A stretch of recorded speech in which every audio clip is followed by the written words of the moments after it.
going to show you how to perform a t-test for a between groups design. This is the same dataset that I've used before.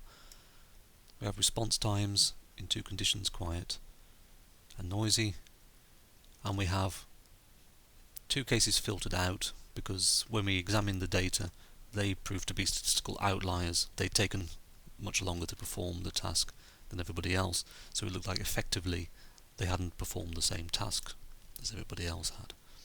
So to perform a t-test, analyze and then compare means. This time we want independent samples t-test. Click on that. Now the test variable, that's the dependent variable, and in this case it's the RT, that's what's being measured. So that goes in there, into the test variables box. Now the experimental condition goes into the grouping variable, because this is how we wanted to split the data up. So we need to put that into the box and then click on define groups. Now quite simply, group 1 in my data set were labelled 1 and group 2 was labelled 2. So this is just telling it what data to look for in the data set. In this case it's just 1 and 2 for group 1 and group 2.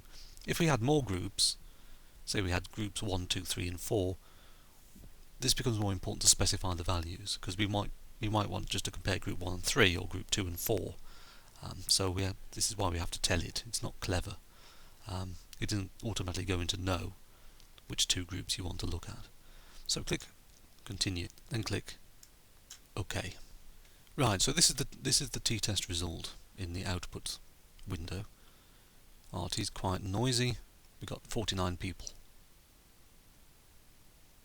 in each.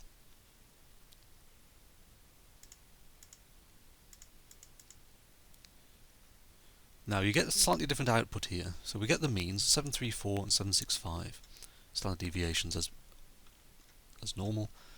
With an independent samples t-test we get this thing called Levene's test for equality of variances, because if you're testing two different groups of people and taking two completely different samples, we have to be able to ascertain that the variances of those two samples are comparable. We can't have a huge variance in one and a tiny variance in another. In other words, we can't have one set of data in which all the scores are really spread out and another one in which they're really tightly packed together around the mean. So it runs this thing called Levene's test, and basically as long as Levene's test is not significant, we're okay. So in this case it says 0.523. 0.523 is bigger than 0.05. So we can use this and say, well, we now assume that the two samples of data have equal and comparable variances. So this is the result of the t-test. This is the value of t. Degrees of freedom is based on the overall sample size. So in total we've got 98 participants. So the way in which degrees of freedom is calculated, you take group number 1 that's got 49 people in and take one off, that becomes 48.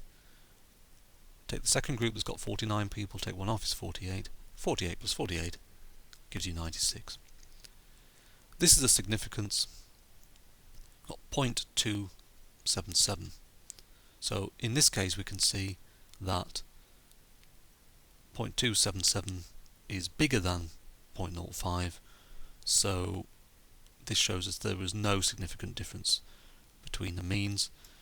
And if we look at the confidence interval of the difference, it's telling us that we can be 95% certain that the true difference between the population scores for these two conditions lies somewhere between -87 and 25, which is quite a big range, and it also includes 0. So